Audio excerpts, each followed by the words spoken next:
Hello guys. तो आज हम स्टार्ट करते हैं इकोनॉमिक से।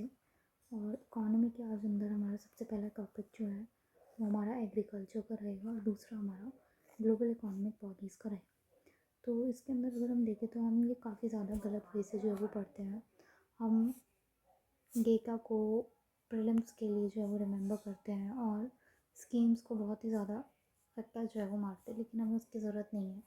अगर हम अपनी इकोनॉमी को इजीली अंडरस्टैंड करके देखें कि क्या प्रॉब्लम्स जो है उसके अंदर एग्जिस्ट कर रही हैं और उसके रिगार्डिंग में क्या सॉल्यूशंस जो है वो गवर्नमेंट के द्वारा लाए गए हैं, उनको अगर हम लिंक करके देखें तो उनको हमें रखने की ज़रूरत जो है वो नहीं पड़ेगी।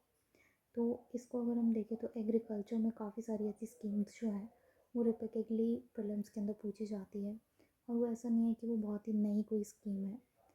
ओवर द ईयर जो भी स्कीम्स आती रहती है, ऐसा नहीं है कि आज ही एक स्कीम आई है और वही प्रीलिम्स के अंदर पूछ ली जाएगी। हो सकता है 1-1.5 साल पुरानी या 2 साल पुरानी स्कीम भी पूछ ली जाए। और बेसिकली अगर हम स्कीम्स के बारे में देखें तो वो पुरानी ही स्कीम्स होती हैं, बस उनको थोड़ा सा रीडेवलप करके जो है वो प्रेजेंट कर दिया जाता है कि ये हम इस नए कॉन्टेक्स्ट के लिए जो है वो लेके आए हैं। तो इसको अगर हम स्टैटिक के वे में पढ़ें तो वो ज़्यादा बेटर जो है वो रहता है, इंस्टेड ऑफ कि हम उसको बार बार ही करंट अफेयर्स से जो है वो मिनिमम जो छोटे छोटे चेंजेस आते हैं उनको देखें तो वो बहुत ही ज़्यादा कंफ्यूजिंग जो है वो हो जाता है। इसी वजह से हम ये एग्रीकल्चर और ग्लोबल इकोनॉमिक बॉडीज़ को स्टैटिक वे में जो है वो आज देखेंगे। तो सबसे पहले अगर हम सब्सिडी के बारे में बात करें तो एग्जैक्टली सब्सिडी जो है वो क्या होती है। सब्सिडी जो है वो एक तरीका है जिसके थ्रू जो भी एसेंशियल सर्विसेज लोगों को प्रोवाइड करनी होती है गवर्नमेंट के द्वारा, वो उसको थोड़ी मिनिमम कॉस्ट पे जो है वो हमें अवेलेबल कराते हैं। और जो एक्चुअल कॉस्ट होती है माइनस द मिनिमम कॉस्ट, उसको बियर किया जाता है गवर्नमेंट के द्वारा। तो ये कॉस्ट है जो कि गवर्नमेंट बियर जो है वो करेंगे बजट के द्वारा। ठीक है। अब ये सब्सिडी जो है वो पब्लिक गुड्स पे जो है वो नहीं मिलती है। पब्लिक गुड्स पे नहीं मिलती है क्योंकि पब्लिक गुड्स जो हैं वो ऐसे गुड्स हैं जो कि नॉन राइवल गुड्स है, यानी कि इसके अंदर कोई भी कॉम्पीट जो है वो नहीं कर रहा है। और ना ही इस पब्लिक गुड को जो है वो एक्सक्लूड किया जा सकता है किसी के भी यूज़ के लिए। कि अगर कोई हाईवे है या फिर कोई भी पब्लिक बिल्डिंग है, लाइक कोई पार्क है, तो हम उसके अंदर किसी को भी मना नहीं कर सकते कि आप इसके अंदर एंट्री जो है वो नहीं कर सकते। तो अगर कोई भी पब्लिक सर्विस भी प्रोवाइड करी जा रही है, लाइक पुलिस सर्विस प्रोवाइड की जा रही है, फिर सिक्योरिटी सर्विस प्रोवाइड की जा रही है, तो ये सभी जो है वो हमारे पब्लिक गुड्स हैं। और ये नॉन राइवल को क्या है, नॉन एक्सक्लूडेबल है, क्योंकि इनको किसी के भी एक्सेस के लिए मना नहीं किया जा सकता है। तो इन पे सब्सिडीज़ की ज़रूरत जो है वो नहीं होती। तो सब्सिडी जो है वो हमारी पब्लिक गुड के लिए नहीं है, वो ऐसे गुड के लिए है जो कि सभी को इक्वली जो है वो नहीं मिल पा रहे हैं। और क्योंकि इक्वली नहीं मिल पा रहा है तो हमें सभी को प्रोवाइड करना है, तो इसी वजह से सब्सिडी उसके ऊपर लगाई जाती है। तो अगर हम फिल्म्स के बारे में देखें तो उसमें जो क्वेश्चंस हैं वो इम्प्लिसिट वे में पूछे जाते हैं, उसके अंदर कोई भी डायरेक्ट इकोनॉमी के क्वेश्चंस जो है वो नहीं आते हैं। ठीक। अब अगर हमें अंडरस्टैंडिंग होगी इन सभी चीज़ों की तो हम उसको मार्क जो है वो ढंग से करेंगे। तो ये एक लाइन जो है वो बन के आ सकती है कि सब्सिडी जो है वो अवेलेबल होती है पब्लिक गुड के ऊपर भी, लेकिन सब्सिडी जो है वो पब्लिक गुड के ऊपर अवेलेबल नहीं होती क्योंकि वो हमारे नॉन राइवल और नॉन एक्सक्लूडेबल गुड है। किसी को भी मना नहीं किया जाएगा कि वो पब्लिक गुड को एक्सेस ना कर सके। अब अगर हम सब्सिडी देखें तो सब्सिडी जो है वो काफ़ी सारे टाइप्स की होती है। सबसे पहले आती है हमारी कंज्यूमर सब्सिडी। कंज्यूमर सब्सिडी क्या है कि अगर कोई पर्टिकुलर पर्सन कोई गुड को खरीद रहा है या सर्विस को अवेल कर रहा है, उसको चाहिए कि वो मिनिमम कॉस्ट पे जो है वो उसको अवेल कर सके। अब सभी चीज़ की कॉस्ट जो है वो मिनिमम नहीं हो सकती है, तो इसी वजह से जो भी डिफरेंस होता है उसको गवर्नमेंट के द्वारा बेयर किया जा सकता है। लाइक दी एलपीजी अगर हम देखें तो एलपीजी के अंदर जो गैस वगैरह होती है उसमें हमें ऑल्दो हमें पूरा प्राइस जो है वो पे करना होता है, लेकिन उसका जो भी डिफरेंस होता है वो हमारे बैंक अकाउंट के अंदर ट्रांसफ़र जो है वो कर दिया जाता है। That is the LPG. अब अगर हम प्रोड्यूसर सब्सिडी की बात करें तो प्रोड्यूसर सब्सिडी के अंदर जो भी पर्सन उस पर्टिकुलर गुड को प्रोड्यूस कर रहा है उसको भी सब्सिडी जो है वो प्रोवाइड की जा सकती है ताकि वो उस पर्टिकुलर गुड को प्रोड्यूस करता रहे। लाइक अगर हम फार्मर्स देखें तो फार्मर्स को क्या इंसेंटिव है कि वो एग्रीकल्चर के अंदर अपना प्रोडक्शन जो है वो करते रहे, तो उनको एक सिक्योर मैकेनिज़्म जो है वो प्रोवाइड किया गया है एमएसपी के फॉर्म में कि इनको ये पर्टिकुलर प्राइस जो है वो पे किया ही जाएगा इनके क्रॉप प्रोडक्शन के लिए। देन नेक्स्ट क्या आता है कुछ डायरेक्ट सब्सिडी। तो डायरेक्ट सब्सिडी होती है कि कैश ट्रांसफर्स जो है वो हमने कर दिया लाइक डीबीटी के फॉर्म में डायरेक्ट बैंक ट्रांसफ़र। तो इसके अंदर लाइक अगर हम देखें तो पीएम किसान के अंदर भी हम कुछ पैसा जो है वो ट्रांसफ़र कर देते हैं 6,000 रुपीज़ का। तो वो हमारा डायरेक्ट सब्सिडी के अंदर आएगा। देन नेक्स्ट क्या आते हैं इनडायरेक्ट। तो इनडायरेक्ट वे में अगर हम प्रोवाइड करें तो मैन्युफैक्चरर्स को जो कि फर्टिलाइज़र मैन्युफैक्चर कर रहे हैं उनको डिफरेंस जो है वो पे किया जाता है। लाइक मैन्युफैक्चरर्स को कहा जाता है कि आपको फर्टिलाइज़र जो है वो फार्मर्स को कुछ कम रेट पे जो है वो बेचना होगा, लेकिन फर्टिलाइज़र्स जो हैं अगर वो कम रेट पे बेचेंगे तो ये उसको प्रोड्यूस जो है वो नहीं कर पाएंगे। तो इनकी प्रोडक्शन जो है वो हैम्पर ना हो, तो जो भी एक्चुअल प्राइस का और कॉस्ट का डिफरेंस होता है वो इनडायरेक्ट वे में गवर्नमेंट जो है वो मैन्युफैक्चरर्स को प्रोवाइड करती है। तो नेक्स्ट क्या आता है एक्सप्लिसिट सब्सिडी। ये आती है हमारी कि जो भी हम डायरेक्टली बजट के अंदर जो है वो स्पेसिफाई कर रहे हैं लाइक पब्लिक डिस्ट्रीब्यूशन सिस्टम है कि हमें इतने ग्रेन्स जो है वो प्रोवाइड करने हैं, तो वो डायरेक्टली हमने मेंशन कर दिया है कि वो सब्सिडी जो है वो हम प्रोवाइड करेंगे। तो नेक्स्ट क्या आता है इम्प्लिसिट। इम्प्लिसिट आती है कि हम बजट के अंदर हम मेंशन जो है उसका नहीं कर रहे हैं, लेकिन फिर भी हम उस पर्टिकुलर सब्सिडी को या कॉस्ट को बियर जो है वो गवर्नमेंट कर रही है। लाइक अगर हम रेलवे टिकट प्राइस के अंदर देखें तो रेलवे में जो पैसेंजर की प्राइस होता है और फ्रेट का प्राइस होता है काफ़ी डिफरेंट जो है वो होता है। इसको कम किया जाता है, इसको ज़्यादा किया जाता है, और इसका जो भी कॉस्ट हमने कम करी है वो यहाँ से जो है वो बियर की जाती है। तो that is implicit subsidy. Next आता है सोशल सब्सिडी, यानी कि जो सोशल इक्वालिटी या जस्टिस को प्रोवाइड करने के लिए प्रोवाइड की जा रही है like the health. Ayushman Bharat का जो हम स्कीम लेके आए हैं उसको हम सोशल सब्सिडी जो है वो बोलेंगे। देन नेक्स्ट आती है इकोनॉमिक सब्सिडी।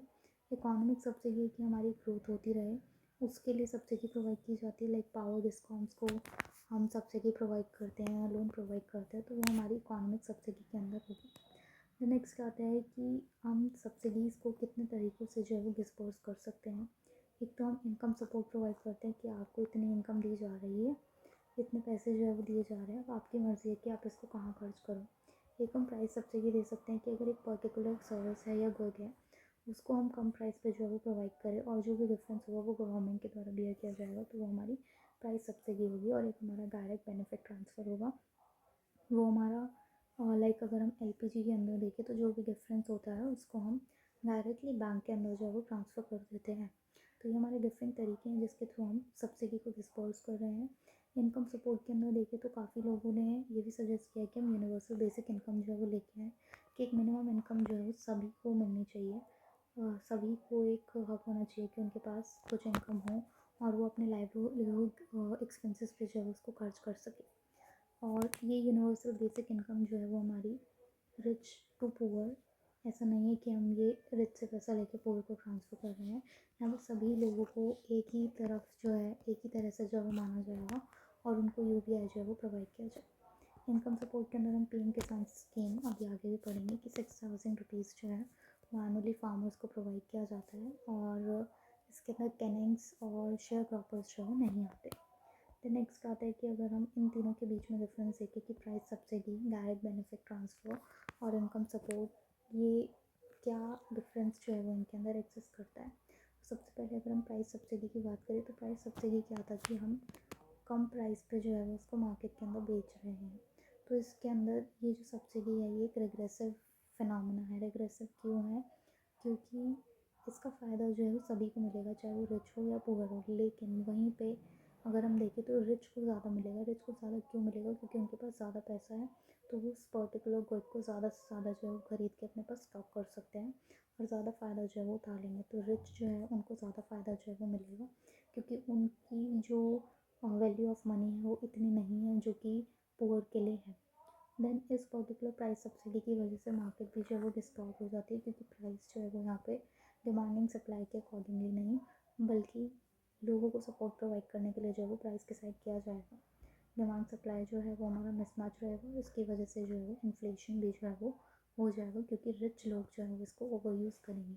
तो नेक्स्ट आता है कि इसकी लीकेज भी जो है वो हो जाती है। अगर हम प्राइस सब्सिडी प्रोवाइड कर रहे हैं तो मान लो अगर हमने यूरिया को प्रोवाइड करने मैन्युफैक्चर करने के लिए जो है वो उनको कोई प्राइस सब्सिडी प्रोवाइड करी, लेकिन वो यूरिया को फार्मर्स की बजाय किसी अदर एक्सक्लूसिव इंडस्ट्रीज़ को प्रोवाइड कर रहे हैं, तो उसकी वजह से भी जो है वो प्रॉब्लम होती है।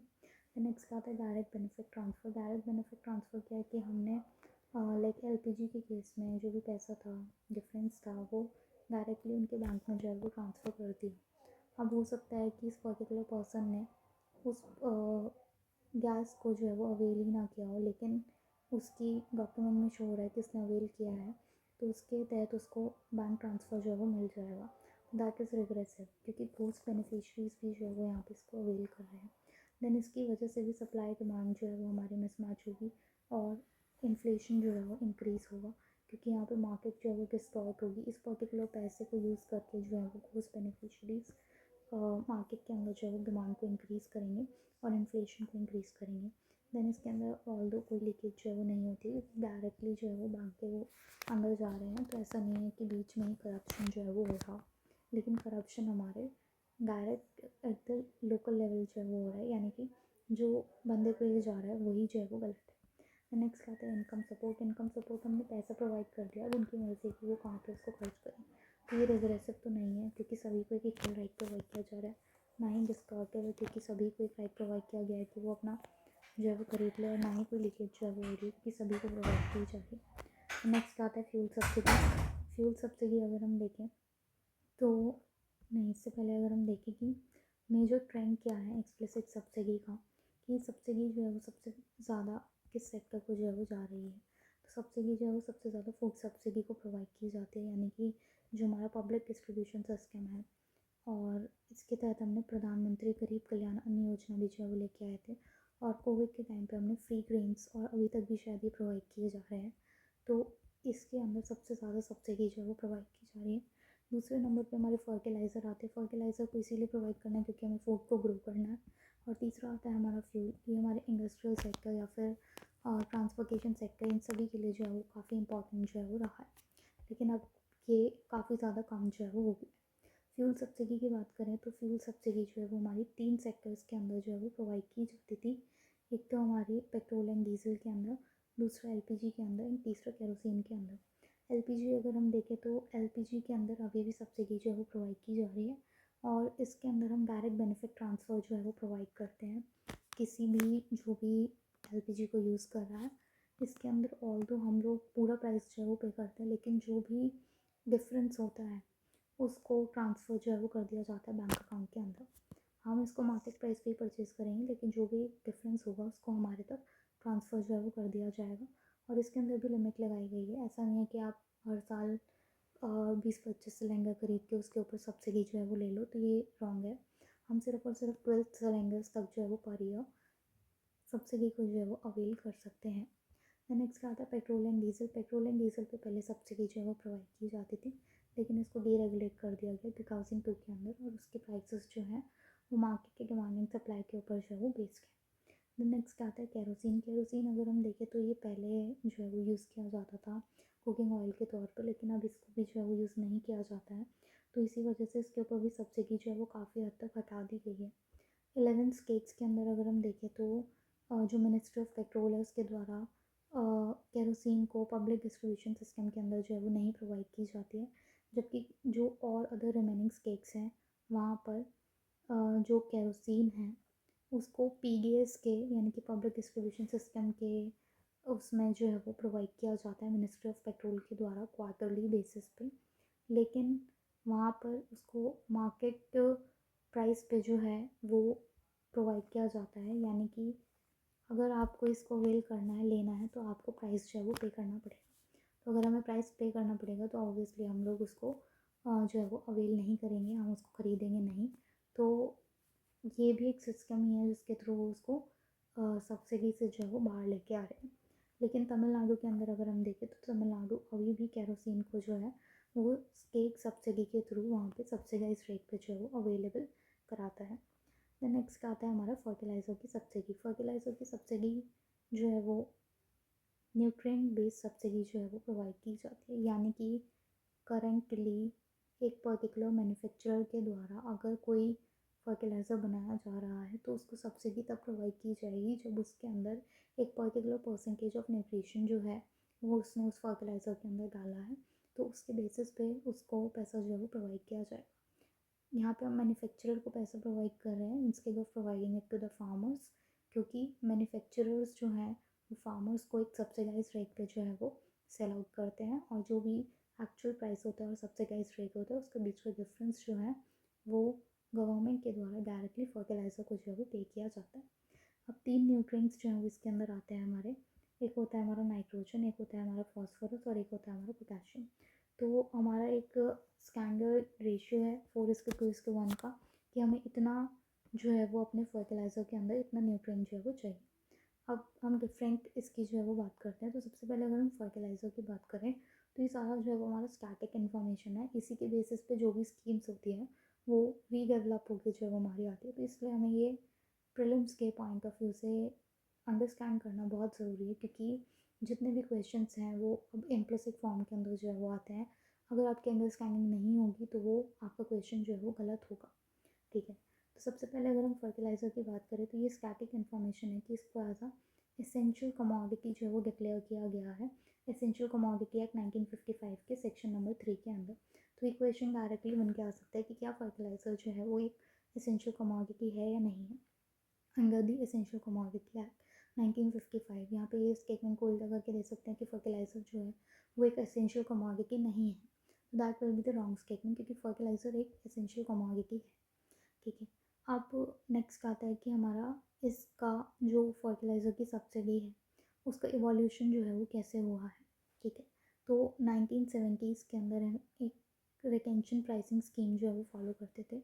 इसके अंदर क्या किया जाता था कि जो भी हमारा यूरिया वगैरह है या फिर जो भी फर्टिलाइज़र मैन्युफैक्चर कर रहा है, जो भी कंपनी है उसको एक फ़िक्स रिटर्न जो है वो प्रोवाइड किया जाता था 12% का उसकी इन्वेस्टमेंट के ऊपर ही, यानी कि उसने जो भी इन्वेस्टमेंट करी है अपनी मैन्युफैक्चरिंग प्लांट के अंदर उसके ऊपर उसको 12% का रिटर्न जो है वो प्रोवाइड किया जाता था। अब इससे क्या होता था कि जो भी मैन्युफैक्चरिंग प्लांट्स हैं वो से ज़्यादा दिखाते थे कि हमने इतनी इन्वेस्टमेंट जो है वो करी है, चाहे वो ग्राउंड लेवल पे करी हो या ना करी हो, तो उसके बेसिस पे उनको रिटर्न जो है वो प्रोवाइड किया जाता था। और वो ज़्यादा से ज़्यादा सोचते थे कि हम ज़्यादा से ज़्यादा जो है वो एक्सपैंड करें, और इसकी वजह से क्या होता था कि वो उतना यूरिया जो है वो प्रोड्यूस नहीं कर पाते थे, और मैन्युफैक्चरिंग के अंदर बिल्कुल भी कॉस्ट एफिशिएंसी जो है वो नहीं आती थी, और इवन कॉस्ट इन्फ्लेशन जो है वो इसकी वजह से हो गया था। तो ये पर्टिकुलर पॉलिसी जो है वो काम नहीं करी, तो इसी वजह से हमने अपने सब्सिडाइजेशन मेथड को जो है वो चेंज किया, और हमने देखा कि हम इस मेथड पे गए कि हम कैसे जो भी पर्टिकुलर मैन्युफैक्चरिंग इंडस्ट्री है फर्टिलाइज़र की, उसके अंदर क्या होता है कि इस यूरिया को प्रोड्यूस करने के लिए नेचुरल गैस का जो है वो यूज़ होता है। तो गवर्नमेंट ने क्या कहा कि अगर आप नेचुरल गैस को एफिशिएंटली यूज़ करोगे और जितना ज़्यादा एफिशिएंटली यूज़ जो है वो करोगे उतनी अच्छी आपको सब्सिडी जो है वो प्रोवाइड की जाएगी, उतना अच्छा आपको सपोर्ट जो है वो प्रोवाइड किया जाएगा। तो ये यूरिया पॉलिसी 2015 के अंदर हमने चेंजेस लाए कि यूरिया की जो सब्सिडी प्रोवाइड की जाएगी वो नेचुरल गैस के एफिशिएंसी के बेसिस पे जो है वो प्रोवाइड की जाएगी irrespective of the cost of production. ठीक है, कि कॉस्ट ऑफ प्रोडक्शन आपकी कितनी भी हो हमें उससे फ़र्क नहीं पड़ता, जितनी ज़्यादा आप नेचुरल गैस की उसके अंदर एफिशिएंसी लाओगे उतनी ज़्यादा आपको यूरिया बेस्ड सब्सिडी जो है वो प्रोवाइड की जाएगी। ठीक है, तो यूरिया की प्रोडक्शन अगर हम देखें तो वो स्टेगनेंट है करेंटली 25 मेट्रिक टन्स पे, और करेंटली अगर हम कंजम्पशन देखें तो वो 33 मेट्रिक टन्स की है। तो इस पर्टिकुलर मिसमैच की वजह से हमें बाहर से भी जो है वो यूरिया को इम्पोर्ट करना पड़ता है, क्योंकि हमारी प्रोडक्शन जो है वो हमारे कंजम्पशन के इक्वल नहीं है। अब फर्टिलाइज़र सब्सिडी के बारे में हम देख रहे थे, तो करेंटली एक स्कीम और लाई गई है कि हम यूरिया को जो है वो नीम के साथ जो है वो कोट करेंगे। ये यूरिया को नीम के साथ कोट करने की क्या ज़रूरत पड़ी, क्योंकि जब गवर्नमेंट ने पॉलिसी लाई कि हम यूरिया की सब्सिडी जो है वो नेचुरल गैस की एफिशिएंसी पे लेके आएंगे, तो इसकी वजह से ऑल्दो ये सब ठीक हो गया, लेकिन जो यूरिया की फाइनल सेल आउट होना था, मार्केटिंग होनी थी, वो हमारी सिर्फ और सिर्फ फार्मर्स के पास नहीं जा रही थी। वो यूरिया का मिसयूज़ करके हम लोग जो मैन्युफैक्चरिंग इंडस्ट्रीज़ होती थी वो एक्सप्लोसिव इंडस्ट्रीज़ को जो है वो सेल आउट करती थी, क्योंकि ये एक्सप्लोसिव्स के अंदर जो है वो यूज़ किया जाता है यूरिया को as a raw material input. तो इसी वजह से हमने क्या करा कि हमने कहा कि यूरिया को आपको नीम के साथ जो है वो कोट करना पड़ेगा, और जब वो उसको नीम के साथ कोट कर देंगे तो वो सिर्फ़ और सिर्फ एग्रीकल्चर सेक्टर के अंदर ही जो है वो यूज़ हो पाएगी, वो हमारे बाहर के एक्सक्लूसिव इंडस्ट्रीज़ के अंदर जो है वो यूज़ नहीं हो पाएगी। तो ये इसको हमने यूरिया को इंडस्ट्रियल यूज़ से अनफिट कर दिया। इस नीम की कोटिंग की वजह से जो नाइट्रोजन है उसका स्लोली रिलीज़ जो है वो होने लगा, यानी कि एकदम से रिलीज़ ना होके धीरे धीरे रिलीज़ होने लगा as per the requirement of the crop. और इसके अंदर जो भी क्वांटिटी होती थी यूरिया की वो भी हमें कम चाहिए होती थी और क्रॉप यील्ड भी जो है वो हमारा ज़्यादा होता था। ऑल्दो अगर हम कॉस्ट देखें इसकी तो कॉस्ट जो है वो हमारी ज़्यादा थी। ₹14 हमारी कॉस्ट थी नॉर्मल कॉस्ट से ज़्यादा, सॉरी नॉर्मल कॉस्ट से ₹14 ज़्यादा जो है वो हमारी कॉस्ट है 100% नीम कोटिंग यूरिया की पर बैग। देन नेक्स्ट हमारी एक और इसके अंदर हम डेवलपमेंट जो है वो लेके आए यूरिया के अंदर, that is the nano urea. Nano urea के अंदर क्या था कि इसके अंदर हमने जो यूरिया था उसको नैनो टेक्नोलॉजी के बेसिस पे हमने उसको डेवलप करा। किसने ये डेवलप किया था? इसने ये इफ़को के द्वारा जो है वो डेवलप किया गया और साथ ही साथ उन्होंने ही इसको पेटेंट जो है वो करा लिया। तो इसी वजह से उसकी जो भी प्राइसिंग है, मार्केटिंग है, प्रोडक्शन है, वो सभी चीज़ें जो है वो इफ़को के द्वारा रेगुलेट की जाती है और इस नैनो यूरिया के ऊपर कोई भी सब्सिडी जो है वो प्रोवाइड नहीं की जाती। इसके अंदर अगर हम देखें तो जो नाइट्रोजन है वो 4% जो है वो वॉल्यूम बाय वॉल्यूम जो है वो उसके अंदर प्रेजेंट है। यही चीज़ हम देख रहे थे कि हमें फर्टिलाइज़र के अंदर 3 न्यूट्रिएंट जो है वो चाहिए थे, एक नाइट्रोजन, एक फॉस्फोरस और एक पोटेशियम। तो 3 से 4 टाइप के फर्टिलाइज़र जो है वो बनाए जाते हैं इन सभी न्यूट्रिएंट्स को कंपोज करते हुए। तो यूरिया जो है वो हमारा नाइट्रोजन बेस्ड फर्टिलाइज़र जो है वो होता है, यानी कि इसके अंदर जो इम्पॉर्टेंट कंपोनेंट होता है वो हमारा नाइट्रोजन होता है। वहीं अगर हम फॉस्फोरस देखें तो वो हमारा डाई अमोनियम फॉस्फेट फर्टिलाइज़र के अंदर जो है वो मेन कॉन्स्टिट्यूएंट होता है। और अगर हम पोटेशियम की बात करें तो ये म्यूरेट ऑफ पोटैश फर्टिलाइज़र के अंदर जो है वो मेन कॉन्स्टिट्यूएंट जो है वो होता है। ऑल्दो इसके अंदर अदर न्यूट्रिएंट्स भी होते हैं, लेकिन नाइट्रोजन, फॉस्फोरस एंड पोटेशियम, इन तीनों के लिए ये स्पेसिफिकली 3 अलग अलग कैटेगरीज जो है वो बनाई गई है, जिसके अंदर ये मेन कॉन्स्टिट्यूएंट की तरह जो है वो काम करेंगे। और कुछ कॉम्प्लेक्स फर्टिलाइज़र्स होते हैं जिनके अंदर ये अदर रेशियोज़ के अंदर प्रेजेंट होते हैं। यूरिया का अगर हम नॉर्मल यूरिया की बात करें तो इसके अंदर प्राइस जो है वो गवर्नमेंट के द्वारा जो है वो फिक्स किया गया है कि इतने प्राइस पे ये यूरिया जो है वो मैन्युफैक्चरिंग इंडस्ट्रीज़ फार्मर्स को जो है वो प्रोवाइड करें। तो वो क्या प्राइस फिक्स किया गया है? तो फार्मर को 5.36 पर केजी जो है वो प्रोवाइड किया जाएगा एक्सक्लूडिंग टैक्स। टैक्स इसमें इंक्लूडेड नहीं है। और अगर वो यूरिया जो है वो इम्पोर्टेड है तो वो 20 केजी रुपीज़ जो है वो प्रोवाइड किया जाएगा। तो हमने देखा था कि हमारा जो यूरिया है वो इतनी प्रोडक्शन नहीं हो रही है कि हमारी फुल जो कंजम्पशन है, डिमांड है, उसको ये फुलफ़िल कर सके, तो इसी वजह से ये इम्पोर्ट भी किया जाता है। तो इम्पोर्टेड पे भी हमने रेगुलेशन लगा रखी है कि 20 केजी जो है वो हम चार्ज करेंगे फार्मर से। अब जो भी एक्चुअल कॉस्ट होगी और ये जो फार्मर जिसको मिल रहे हैं इनमें जो भी डिफरेंस होगा वो गवर्नमेंट के द्वारा डायरेक्टली मैन्युफैक्चरिंग इंडस्ट्रीज़ को जो है वो पे कर दिया जाएगा। ठीक है, तो ये था हमारा यूरिया का। और जो हमारे ये diammonium phosphate, muriate of potash या कॉम्प्लेक्स फर्टिलाइज़र है, इनका जो भी प्राइसेस है वो मार्केट ड्रिवन है, यानी कि मार्केट के अंदर जो भी डिमांड एंड सप्लाई है उसके बेसिस पे इसका हमारा प्राइस जो है वो रहते हैं।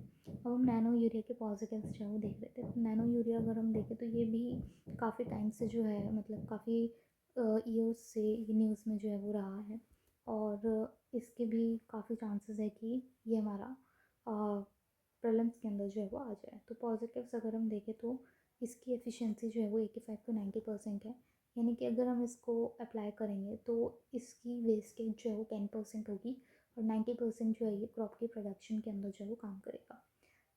सबसे इम्पॉर्टेंट बात है कि ये जो यूरिया है, नैनो यूरिया, इसको फील्ड के अंदर जो है वो नहीं डाला जाता है, लाइक सॉइल के अंदर इसको नहीं डाला जाता है, इसको लीव्स के ऊपर जो है वो स्प्रे किया जाता है और वहाँ से ये हमारे पूरे के पूरे प्लांट के अंदर डिस्ट्रीब्यूट होता है फ्लोएम के द्वारा।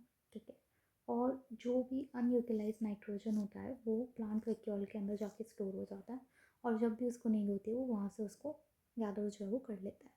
तो ये सबसे इम्पॉर्टेंट चीज़ है जो कि प्रीलिम्स के अंदर हमारा एक ट्रैक पॉइंट है कि उसको लिखते हैं कि ये सॉइल के अंदर मिक्स किया जाता है, जबकि इसको सॉइल के अंदर मिक्स नहीं किया जाता है, इसको लीव्स के ऊपर जो है वो स्प्रे किया जाता है। इसकी एफिशिएंसी अगर हम देखें in terms of the urea, तो नॉर्मल यूरिया, तो 1 बैग ऑफ यूरिया जो है वो हमारा इस हाफ बॉटल के तरह जो है वो काम करेगा।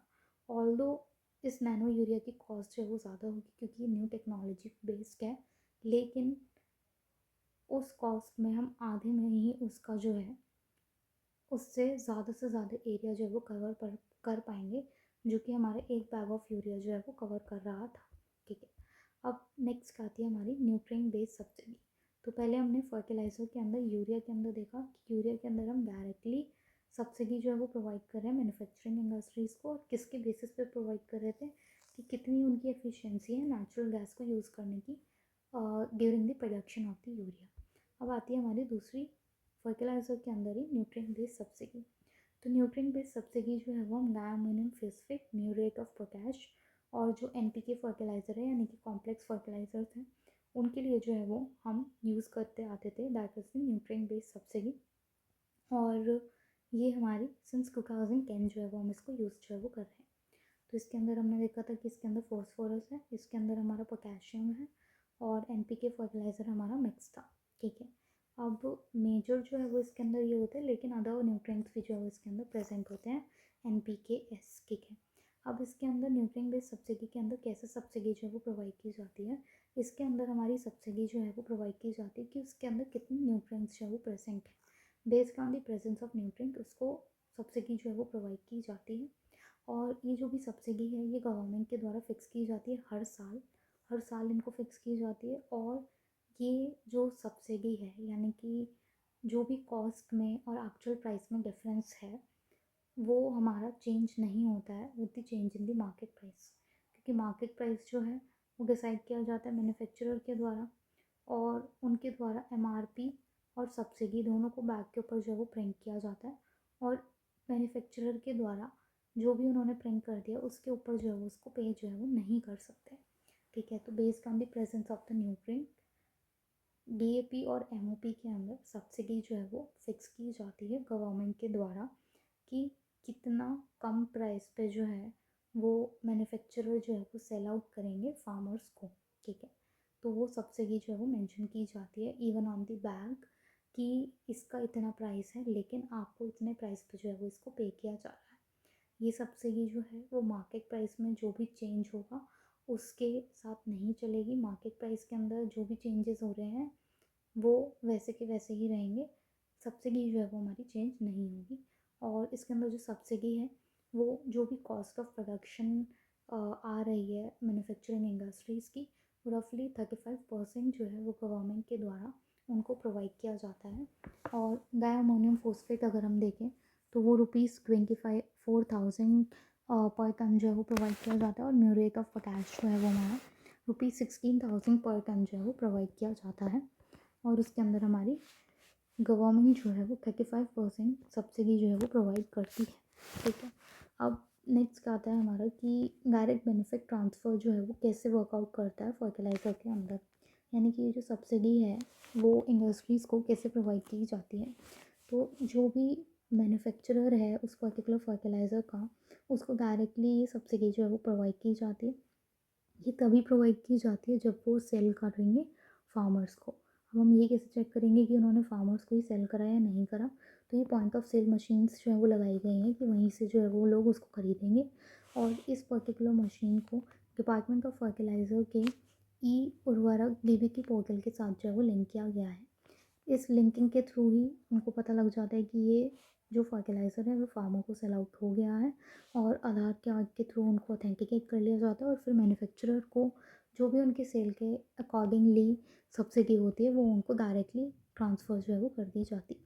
अब नेक्स्ट आती है कि 2 नई स्कीम्स जो है वो लाई गई है ministry of chemical and fertilizers के द्वारा।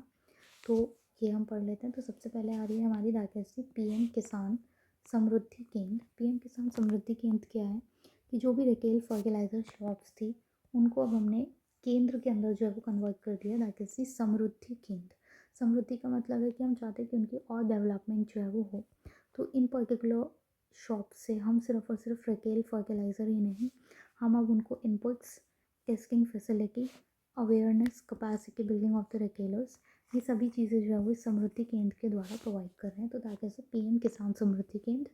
ये स्कीम किसके द्वारा लाई गई है? Ministry of chemical and fertiliser के द्वारा लाई गई है। यहाँ पर मेंशन कर देंगे कि मिनिस्ट्री ऑफ एग्रीकल्चर के द्वारा लाई गई है, लेकिन ये एग्रीकल्चर के द्वारा नहीं लाई गई है, ये हमारी ministry of chemical and fertiliser के द्वारा लाई गई है। नेक्स्ट क्या आता है? दैट इज़ द पीएम भारतीय जन उर्वरक परियोजना। इसका क्या एम था? इसका एम था कि हम पूरे नेशन में एक ही फर्टिलाइज़र की ब्रांड जो है वो रखें। इस पर्टिकुलर ब्रांड को रखने का हमारा एम था कि एक यूनिफॉर्म प्राइसिंग जो है वो बनी रहे, और लोग जो एक्सप्लॉइट करते हैं कि ये वाला फर्टिलाइज़र ज़्यादा अच्छा है दूसरे से, ये इम्पोर्टेड है, ये हमारा इंडिजिनस है, तो वो चीज़ जो है वो ना हो। इसी वजह से ये one nation one fertiliser scheme जो है वो लाई गई, ताकि अपने एरिया में ही जो भी फर्टिलाइज़र मिल रहा है आप उसको ख़रीद लें, इसकी डेफिसिट जो है वो ना बने। तो दैट इज़ कि उन्होंने एक भारत ब्रांड जो है वो लेके आए, जो कि 2/3 स्पेस ऑफ दी जो भी कट्टा होगा उस पर्टिकुलर फर्टिलाइज़र का, उसके ऊपर भारत ब्रांड का जो लोगो वगैरह है वो लगा होगा, और इसके द्वारा जो भी फर्टिलाइज़र की हमारी मार्केट है उसके अंदर यूनिफॉर्मिटी लाने के लिए एक पहल जो है वो करी गई है। नेक्स्ट आता है हमारी फूड सब्सिडी। फूड सब्सिडी अगर हम बात करें तो फूड सब्सिडी की इम्प्लीमेंटेशन जो है वो हमारी सेंटर और स्टेट दोनों के द्वारा जो है वो की जाती है।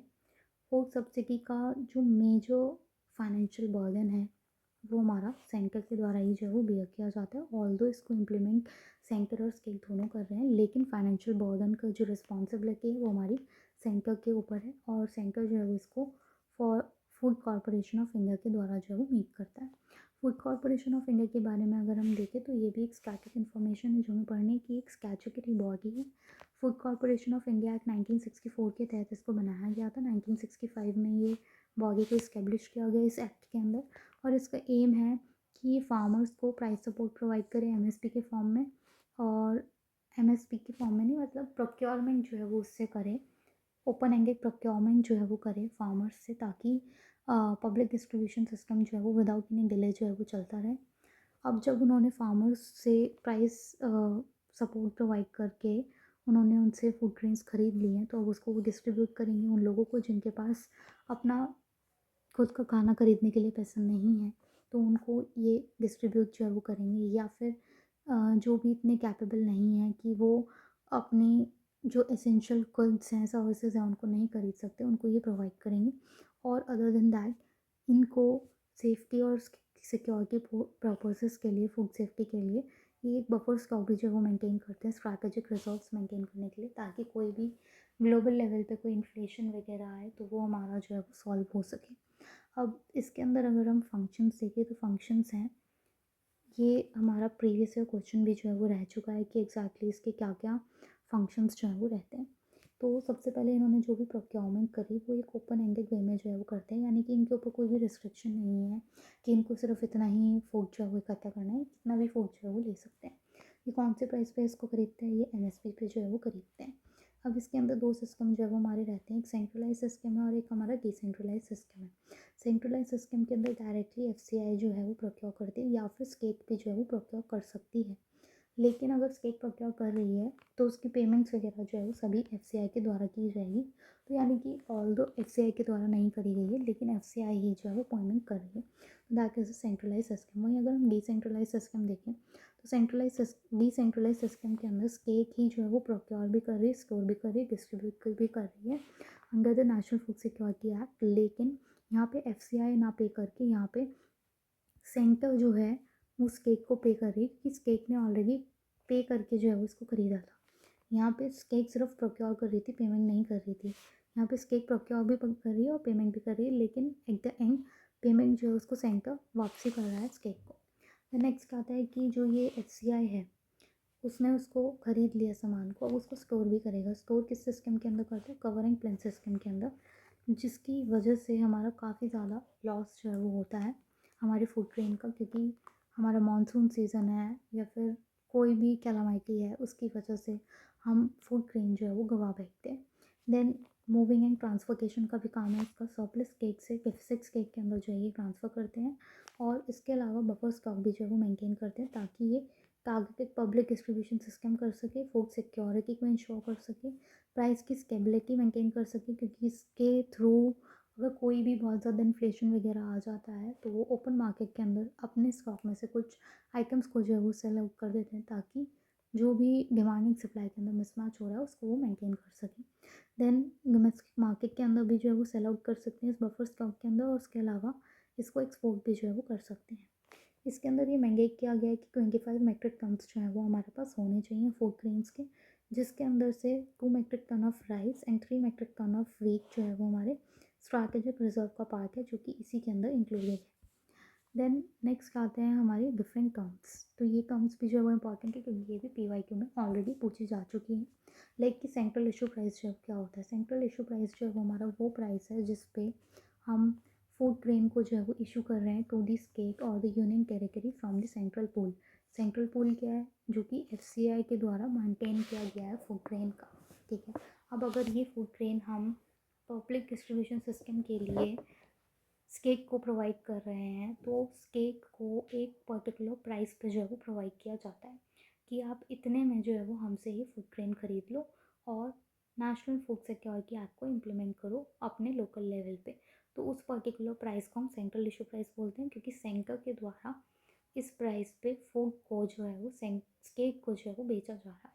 ये पर्टिकुलर सेंट्रल इशू प्राइस जो है अगर हम देखें तो वो मिनिस्ट्री ऑफ कंज्यूमर अफेयर्स के द्वारा जो है वो फिक्स किया जाता है, और ये particularly department of food and public distribution के अंदर आता है। तो that is ministry of food consumer affairs. यहाँ पे मिनिस्ट्री ऑफ एग्रीकल्चर मेंशन किया जा सकता है, तो that will be the wrong. The next क्या होता है इकोनॉमिक कॉस्ट। इकोनॉमिक कॉस्ट वो कॉस्ट है जो कि इनकर करी गई है सेंट्रल गवर्नमेंट के द्वारा in the procurement, storage, transportation and distribution of the food. तो बेसिकली ये MSP है, क्योंकि जो सेंटर है वो फूड ग्रेन को किस पर्टिकुलर प्राइस पे से जो है वो खरीदेगी फार्मर्स पे, दैट इज़ दी MSP। तो MSP पे जो है वो खरीदेगी, लेकिन MSP के साथ साथ उनका कुछ स्टोरेज का खर्चा भी होगा, ट्रांसपोर्टेशन एंड डिस्ट्रीब्यूशन का भी खर्चा होगा। तो MSP और इन सारी कॉस्ट को इंक्लूड करके जो भी कॉस्ट आती है उसको हम इकोनॉमिक कॉस्ट जो है वो बोलते हैं। अब कंज्यूमर को क्या सब्सिडी मिलती है, कंज्यूमर ना तो इकोनॉमिक कॉस्ट पे कर रहा और ना ही वो सेंट्रल इशू प्राइस जो है वो पे कर रहा है, जो कि स्केक को दिया जा रहा है सेंटर के द्वारा। तो जो भी डिफरेंस होता है इन दोनों के बीच का, वो हमारी कंज्यूमर सब्सिडी होती है, जो कि बॉन्ड की जाती है सेंट्रल गवर्नमेंट के द्वारा। क्योंकि जो हमारा पब्लिक डिस्ट्रीब्यूशन सिस्टम है वो मेयर 1 to 3 रुपीज़ का पर केजी जो है वो प्रोवाइड किया जाता है, और वो जो है वो कंज्यूमर्स के द्वारा पे किया जा रहा है। अब जो भी डिफरेंस बच रहा है उसी को हम कंज्यूमर सब्सिडी जो है वो बोल रहे हैं। नेक्स्ट आता है बफर सब्सिडी। तो जो भी कॉस्ट है बफर स्टॉक को मेंटेन करने की, उसको हम बफर सब्सिडी बोलते हैं। और टोटल फूड सब्सिडी अगर हम देखें गवर्नमेंट के द्वारा क्या प्रोवाइड की जा रही है, that is the consumer subsidy and the buffer subsidy, और ये भी हमारा PYQ में पूछा जा चुका है। हम नेक्स्ट वीडियो में जो है वो देखेंगे। अगर आपका कोई भी डाउट हो तो आप कमेंट करके पूछ सकते हैं। Thank you.